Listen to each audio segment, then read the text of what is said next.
key warships of the Pakistan Navy. Today we are talking about the important naval assets of Pakistan, a major player in the Indian Ocean, in both a military sense and diplomatic sense. The Pakistan Navy's main missions are to secure the country's sea lines of communications, particularly with respect to the Arabian Sea and its key petroleum trade routes, and also to defend its coastline and to deter regional adversaries. Other missions include anti-terrorism, humanitarian, and diplomatic activities. At present, Pakistan is looking to expand its navy, mainly by ordering very capable warships from friendly countries, including Turkey and China. And these cover stuff like submarines, frigates, and corvettes. I'm not here to cover every single unit of the Pakistan Navy, but will selectively talk about the most important ones. And as a disclaimer, I'm not from Pakistan, so if I get anything wrong or miss anything important, please do say so in the comments. So let's get into it. First up, the Tugru class, or the Type 054 AP frigate, is arguably Pakistan's most powerful naval unit.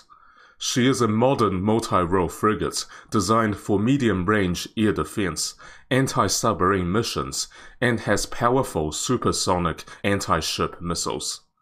The Type 054 AP is built in China, at the Hudong Zonghua shipyard in Shanghai. She is a derivative of the Type 054A frigate of the PLA Navy. 4 ships in total will be inducted into the Pakistan Navy by the end of 2023, if not earlier. Like the original Type 054A, the Tugru class is armed with the HHQ-16A medium-range surface-to-air missiles inside 32 VLS cells, albeit these are the export variants known as the LY-80N. However, the Pakistani warship is actually an improvement from its predecessor. She has a multi-function ASAR radar, something the original Type 054A doesn't have. She also has the export variant of the YJ-12 supersonic anti-ship missiles, which is more lethal than the YJ-83 cruise missiles on the PLAN frigate. The Tugru class provides a much more capable air defense umbrella against incoming missile threats for ports and naval bases than previous Pakistani warships. That said, her SAMs are only medium range, so she will need the support of fighter jets to deter enemy naval bombers. The Tugru class represents important front-line combat power for the Pakistan Navy going forward. Another notable class of 4 frigates is the Zulfikar class, also known as the F-22P frigate. Built in the late 2000s, they are around 1.5 decades older than the Tugru. Again, these were built mostly in China, although one unit was built in Karachi, Pakistan. Compared to the Tugrus, however, these are less capable by a substantial margin. They are mainly an anti-ship, anti-surface platform, equipped with the export version of the Chinese YJ-83 subsonic cruise missiles. They will still do okay against older warships, and navies around the Indian Ocean in general still use fairly old ships. But the Zulfikar class is not an air defense warship. She only has short-range SAMs in a single above-deck launcher. These are for points defense only. One thing about the class is that they incorporated some basic stealth features, something not found in previous Pakistan ships. By the way, if you enjoyed our video so far, please press the like button. There are also plans for 6 Jinnah-class frigates, which are currently in the final stage of design. The acquisition of the Jinnah class is part of the Pakistan Milgem project, a joint project with Turkey to modernize the Pakistan Navy. Pakistan and Turkey historically have close diplomatic and defense relations. The weapons and equipment on the Jinnah are not publicly known, but speculations point to primarily an air defense role. These ships will be made in Karachi shipyard, Pakistan, under a transfer of technology agreement with Turkey. The estimated timeline of delivery for these 6 ships to the Pakistan Navy will be between 2030 and 2040. Let's move on to the key submarine units, starting with the Hangul class. They are the future frontline attack submarines for Pakistan. The Hangul class is a modified version of the Chinese Type 039B submarine, a version known as the S-26 that is designed for export. Just a disclaimer, actual photos of the Hangul are unavailable, so the ones shown here are mainly the Type 039B.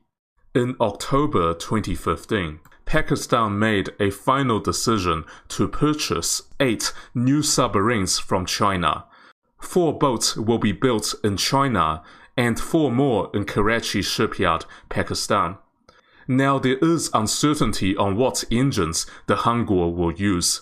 The original plan was to install German diesel engines, but Germany is unlikely to agree.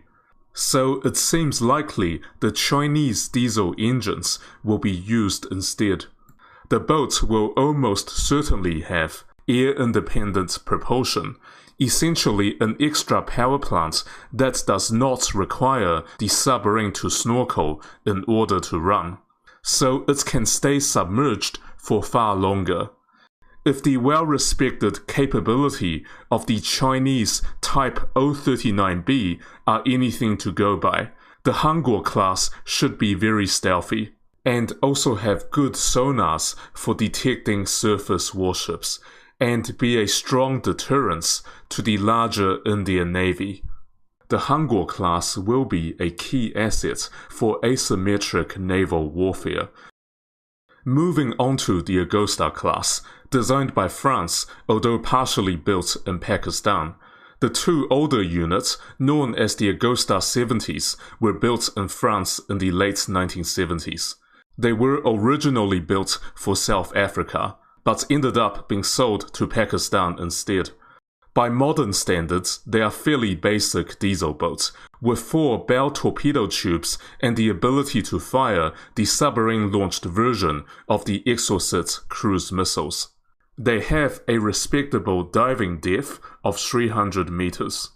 In the mid-1980s, the Agosta 70s were deployed to the Arabian Sea to monitor the Indian Navy during a period of military conflict with India in northern Kashmir and high tension in general. Their job was to maintain open sea lanes to ensure the crucial flow of petroleum from the Persian Gulf. The Agosta 70s are quite old, however. In 1994, Pakistan bought 3 more Agosta submarines from France. One of these was built in France, and the other 2 in Pakistan under a transfer of technology agreement, and after upgrading the Karachi shipyard. These are improved versions known as the Agosta 90B, and much more capable than the Agosta 70s. They have longer underwater endurance, even deeper diving capability, reportedly at a maximum of 600 meters. Less noise and greater automation. More impressively, one of them, the S-139 Hamza, even received the French-designed air-independent propulsion, known as the Mesmer. This is a closed-loop steam turbine engine using a combination of ethanol and bottled oxygen to create steam.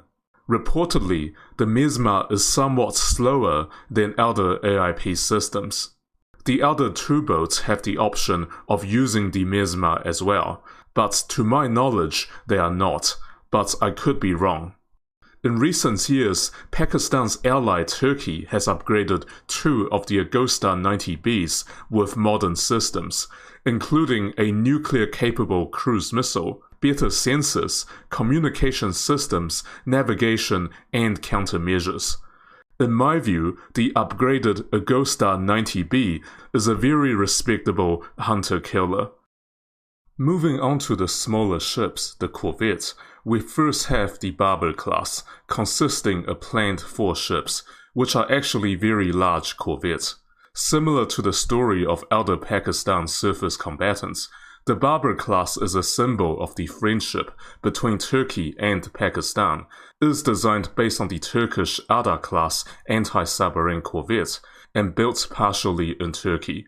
The Barber class is very capable for a corvette, especially in air defense. She has the European Albatros NG air defense system, with VLS cells carrying the common anti-air modular missile with extended range. So she will be somewhat similar in air defense capabilities to the Type 054AP, albeit on a smaller scale. She has respectable radars from the Turkish manufacturer Aselsan, although no towed sonars. Next, we have the Yarmouk class, which is a pair of large offshore patrol vessels. They were built by the Dutch company Damen Shipyard Group, although at a shipyard in Galati, Romania, that belonged to the Dutch shipbuilder. 2 more vessels have been ordered by the Pakistan Navy, for a total of 4 ships, and these follow-on vessels will be larger and more capable than the first 2. I need to stress just how beautiful these ships are, simply majestic. At the moment, the Yarmouks are only lightly armed with heavy machine guns, and I don't know if it even has a naval gun yet. I don't think it does. But it is designed to accommodate a small to medium caliber gun and anti-ship missiles if necessary, plus a Seawiz. Its main mission is offshore patrol and humanitarian assistance in peacetime, but it is expected to contribute to combat capabilities in wartime. The Azimuth class are 4 small missile corvettes based off a Chinese design modified for Pakistan requirements. They were built between 2011 and 2019, mainly in Pakistan. They are very fast, able to reach 30 knots. Their main mission is coastal defense, maritime patrol, and anti-piracy. To do this, they are armed with the YJ-83 anti-ship missile export variant, and also the domestic Haba cruise missiles. They have an AK-630M Seawiz for a basic level of self-defense.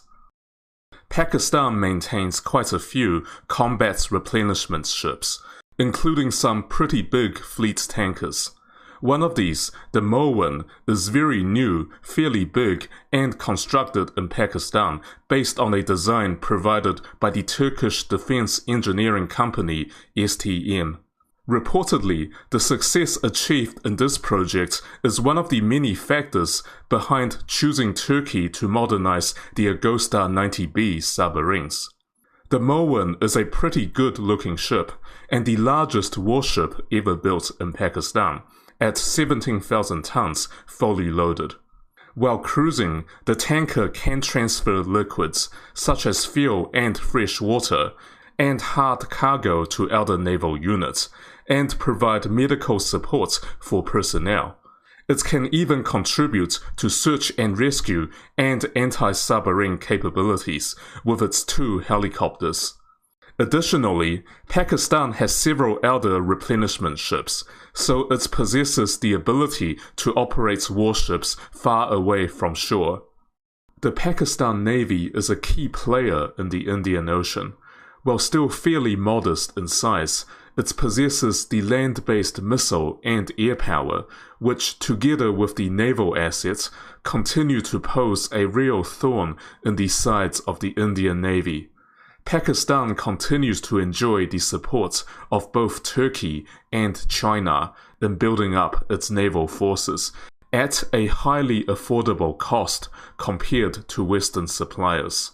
This de facto alliance is likely to continue for the foreseeable future. Its only limit is really just how far is Pakistan willing to go to bolster maritime security. If you're interested in new Pakistan warships, please check out this video on the new Hangul-class diesel attack submarine for the future Pakistan Navy. Thanks for watching. Please consider sharing the video so it can get across to a larger audience.